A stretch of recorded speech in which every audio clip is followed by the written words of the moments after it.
Like Neil deGrasse Tyson. Don't even talk to me about it. He put me in a headlock one time.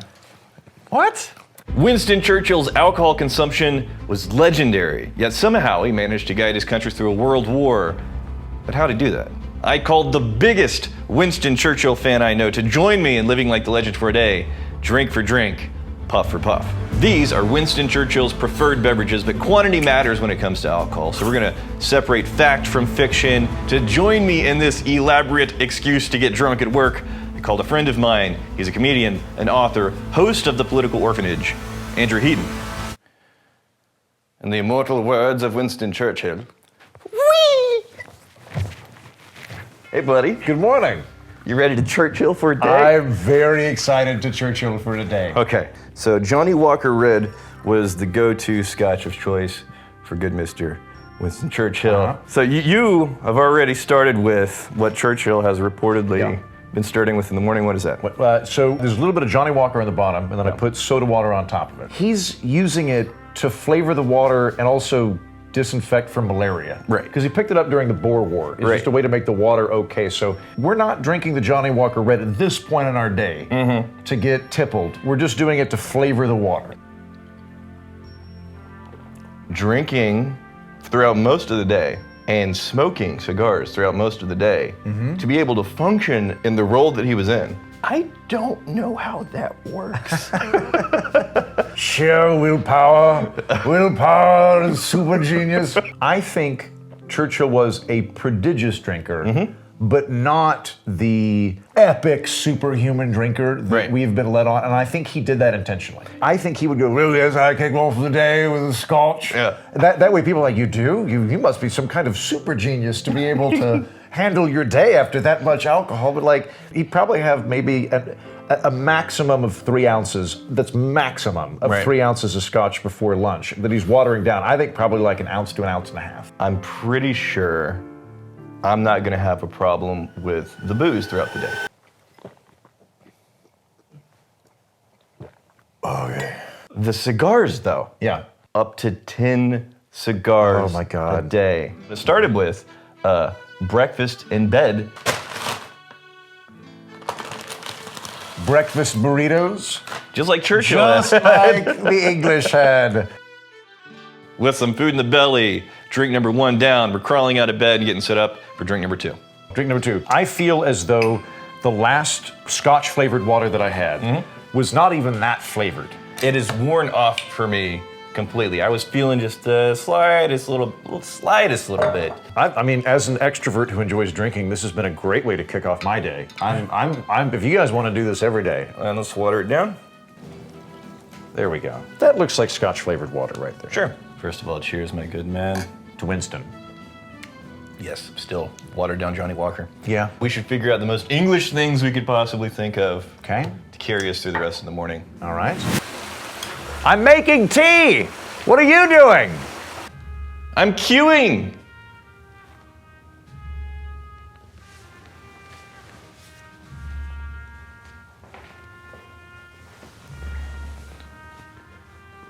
What are you doing now? I'm adding unnecessary U's to words in this old book. Color. What are you doing? This is the last drink of the morning. Right.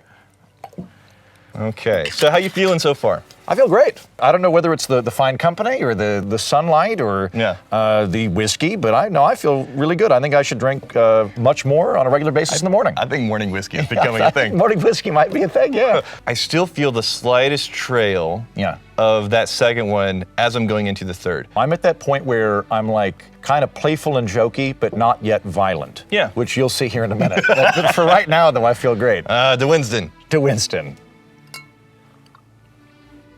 Ooh, I don't care for that flat. No, No, sir. You were having a better time with the bubble water? The bubble water just gave it a little bit. It's like, oh, this is an interesting cocktail. Right. This is just, my ice melted. Okay, so I think this is about a reasonable time for us to get into probably the thing that Winston Churchill was even more well known for than alcohol consumption. Defeating Hitler. Oh, cigars, right. Yeah, that was a footnote. So we got some Romeo and Julietas. He enjoyed those quite often, but he would venture out. So later on, we're going to pull out one of my preferred cigars because, once every couple of weeks I partake. But how often did you cigar? What was your? I like cigars, so I give myself one cigar per month as a treat. I'm going to try and take it just above the band. Is that why the fuck the bands are there? That would actually make a whole lot of sense if there was some purpose to them besides advertising. What is the purpose of cigar bands? I found this on the web for what is the purpose of cigar beans. Check it out. What the f are cigar beans? F you, Siri. Our morning of 3 scotch and sodas is now complete, moving into the early afternoon with an ambitious quota of champagne. At his lunch, Winston Churchill would finish an imperial pint-sized bottle of champagne, not these modern 750 milliliter bottles, but we made the necessary adjustments for 2 people at lunch. Okay, lunchtime. Lunchtime, great. Doing all right? Yeah, I'm feeling a little buzzed. We have to kill this bottle by the end of lunch. Well, that's tough, but this is the life we've chosen, Rex. How else do you save the free world? Yeah. We tried to come up with the most English lunch we could think of. Fish and chips. And then we looked around, and in Central Texas, we're gonna have to drive about half an hour to Right. get to the closest fish and chips. And it's probably not actually, by UK standards, a good fish and chips. Right. Did the next best thing. Gas station fish sticks. That's what we're gonna do. Technically, if we're on pace, both of us complete a full bottle, we finish a full bottle, Okay. plus a bit more. You know how to do these? You wanna look fancy? You know more people die from errant champagne corks every year than from sharks? Huh. Yeah. You know what, like, if we could go back in time and talk to high school Andrew Heaton and be like, what do you think you're gonna be doing at 38? And then find out I'll be drinking champagne, smoking cigars, and eating fish sticks, I would be very pleased with how my life turned out. We're barely into the day. Right. And we can feel like the gleamings of what is in store for us. This much alcohol. Yeah. And that much cigar. Do you think that helped or hindered, or was it just, it doesn't matter? He was going to be who he was. I'm going to take an unpopular opinion Yeah. and say I think that if Winston Churchill had been dead clean sober, he would not have suddenly been a limp-wristed fascist sympathizer. The nature of the effects of alcohol. Like, you do get to this point where you're uninhibited, you got that liquid courage, you're a bit more brave, don't really give a shit what other people think. A lot of times people will drink something to feel that, that sense of bravado. In the case of Winston Churchill, his relationship with quite a bit of the booze, I don't think that diminished him. I think that was probably a nice accent to his character. I like that. Has anybody heard of a guy named Lord Greene? Lord Greene was my favorite British aristocrat till he died. He died like maybe 10 years ago, but Lord Greene, he was on the House of Lords Alcoholism Prevention Committee until it came out that he drank 2 bottles of wine a day. And he's like, well, I'm fine. Right. And then, but the reason they figured this out was he parked his car on the steps of Parliament, like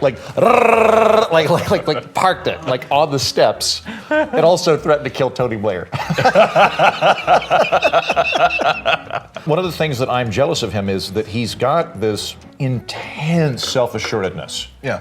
I think part of it is that he was an aristocrat, and so he was just like, I am, by definition, better than everybody. Right. And I think that in his mind, he was far more concerned about what his kick-ass ducal ancestors would think of him than what you or me would think of him. Yeah. Right? Like, for me, like, if I go on Twitter and Raptor Asslord 432 says he doesn't like me, it bothers me. Right? But, like, Winston Churchill would not give a flying about that. Winston Churchill, I don't know who you are, but, like, the Duke of Marlborough would care that I stuck it to the commies. Is there any more of that bottle left? Yes. Okay. Look at this guy.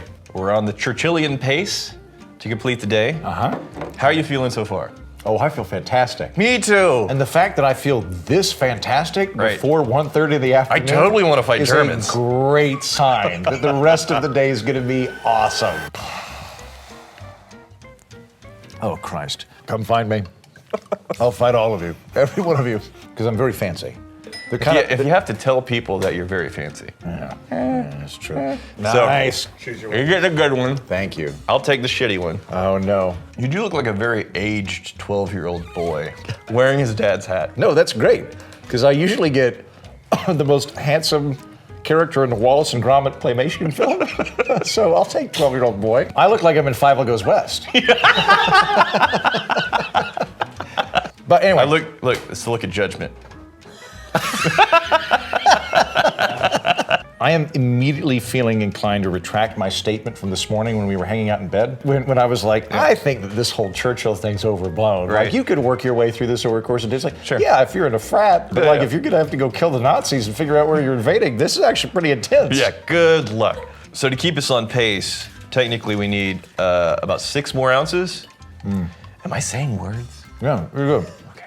This is the moment where like, okay, if I keep drinking, I will feel it tomorrow. Yeah. Yeah, this is the Oh, I'm feeling. definitely at the future heating moment. That guy? That guy, he doesn't even exist yet. After lunch, he would have a cognac as a digestif. Notice you're rocking the 2-fork method. This isn't me drunk. I was only given 2 forks. I was not given a knife. It's not my fault. I know how knives work. I don't have a knife. You use them to cut shit.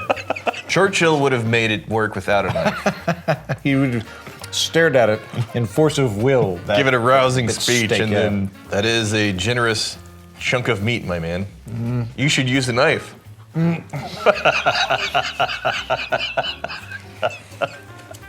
Why didn't you cut it with a knife?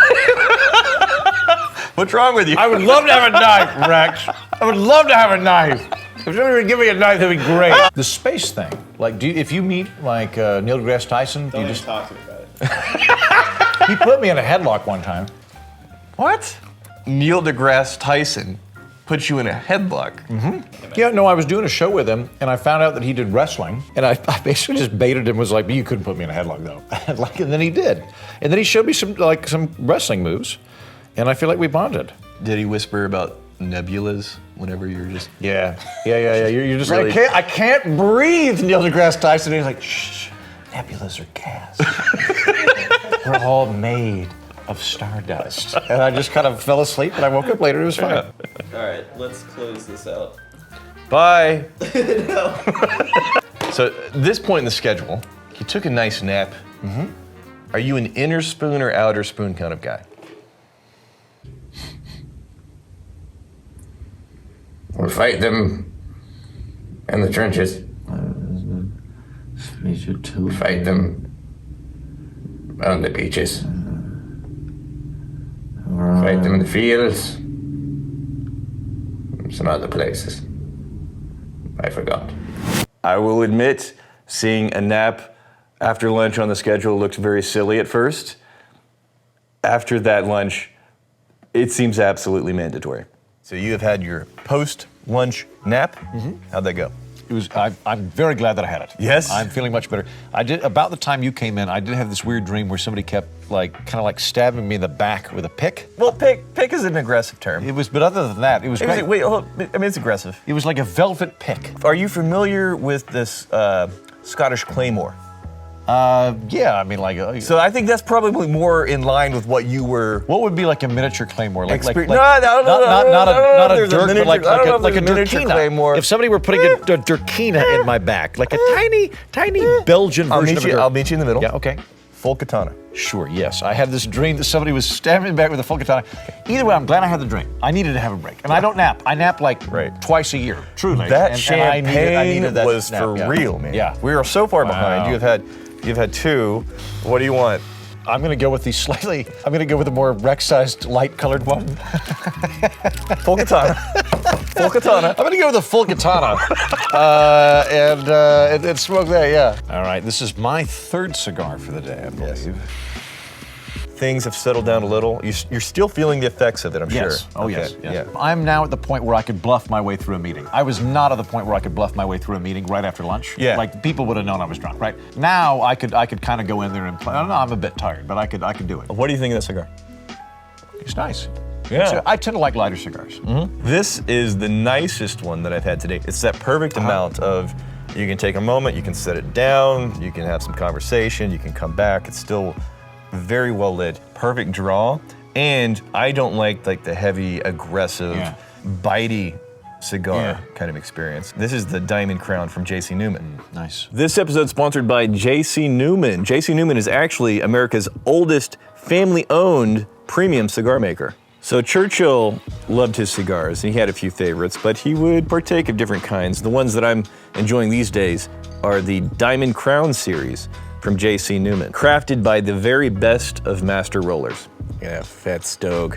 These are available in 8 different Vitolas. You know what a Vitola is? Yeah. Nobody cares. No. This, though, this is what you should care about. This is the Diamond Crown Whiskey set. This is a giveaway going on jcnewman.com. We're going to put the link in the description below. Yeah? That's nice. We're actually recording this bit a couple of days after Andrew Heaton and I hung out. And that was a blur of a day. But at one point, and I'm not exaggerating, we're going through a ton of cigars, some that Churchill was known to smoke, a few of my favorites, and I was having the nicest cigar of the day by far. I looked down, it was this one. Ah, there you go. It's got that really nice nipple tip that you look for in a cigar. This is very nice. It's very soft. It's got, at the same time, a little bit of a peppery zest, kind of a nutty note, right? That's really whiskey nice. set, some nice whiskey stones, and then we poured some nice whiskey in there, I'm assuming. I'm very picky.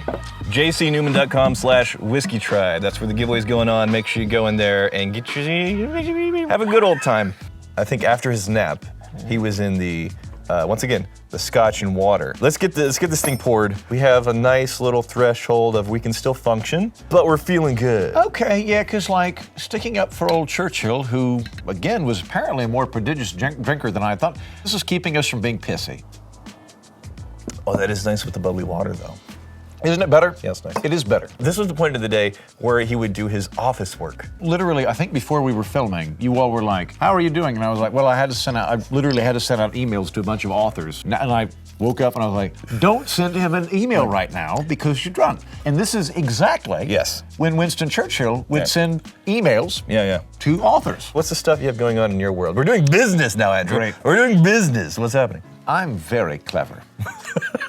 And I host a program called The Political Orphanage, which is a podcast for people that do not feel they're catered to by either red team or blue team dynamics. A delightful, pithy problem solvers podcast. And I do a lot of policy analysis and author interviews and big thinky ideas and that kind of thing. So if you're also a drunk, I think you'd probably enjoy it. Be sure to check out Andrew's stuff. You're one of my favorite people to have conversations with. Obviously not just about politics, but just about anything in general. Feeling good.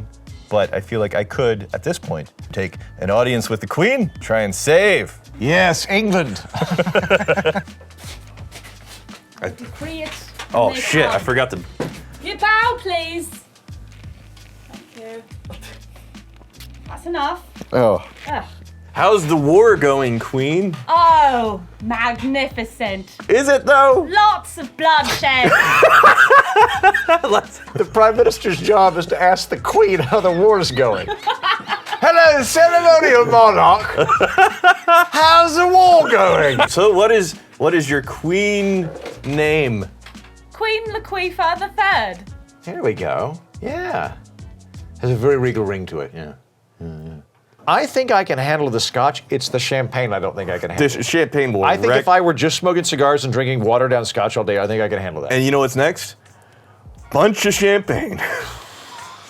At this point, we are cruising into dinner, and any hope that we had of effortlessly keeping up with Winston Churchill is long gone, and we still have a very, very large amount of alcohol ahead of us.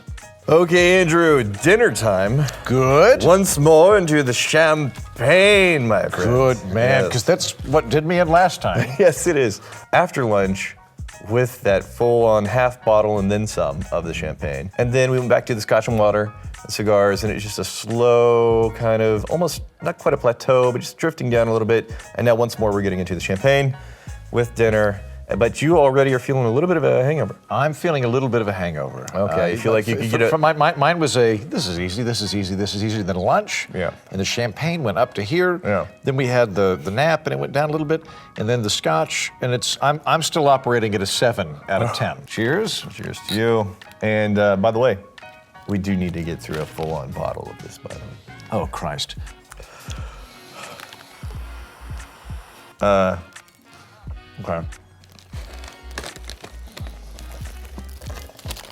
So ideally, this should be the apex of our wit. This should be when we are the most glib and we're just cranking out like, "Yes, Lady Asta, you're a whore," or whatever he said. At this point, I'm pretty sure, at best, I'm half a Churchill. Yeah, You want to fight some Germans? always. But tomorrow, though. Yes, I could punch a couple of Belgians right now, you know, it's like, come on, Belgium. But like a real country? No, I don't think I can pick a fight with them right now. Come find me. I'll fight all of you. Every one of you. Did you really? Oh man, why would you?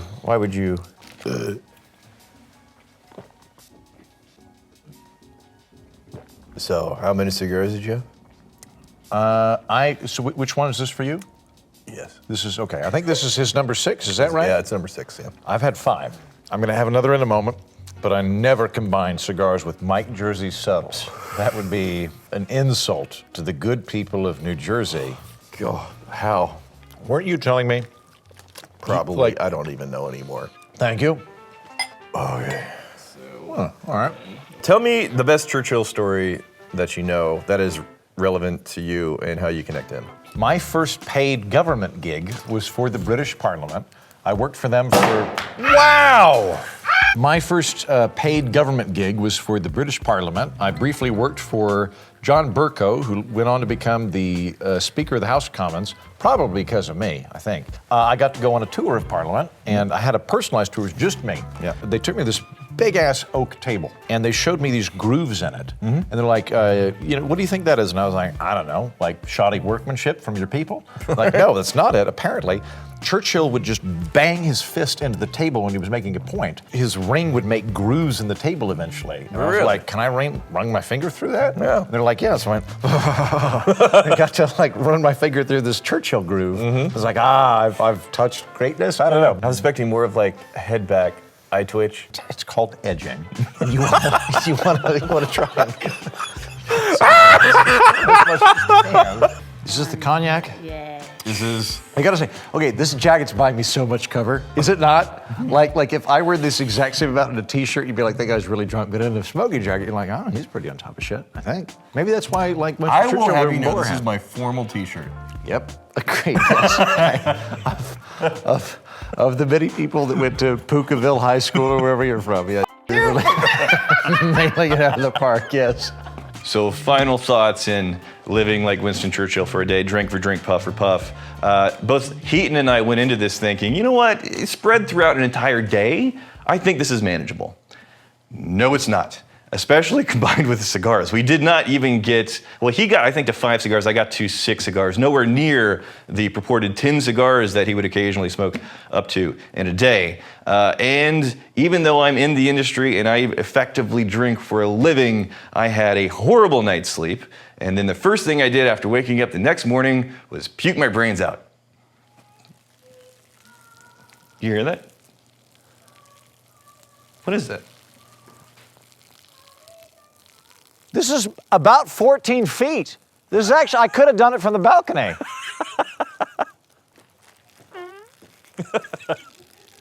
Claymore. Thanks for watching the episode. Throw a like and comment on there if you can. Now, we do have a live stream coming up. Daniel and I are going to be drinking some really nice Texas whiskeys. This is going to be March 19th. That is a Saturday at 1 p.m. We're also going to be doing some crazy big discounts on merch during the live stream, so make sure you hang out.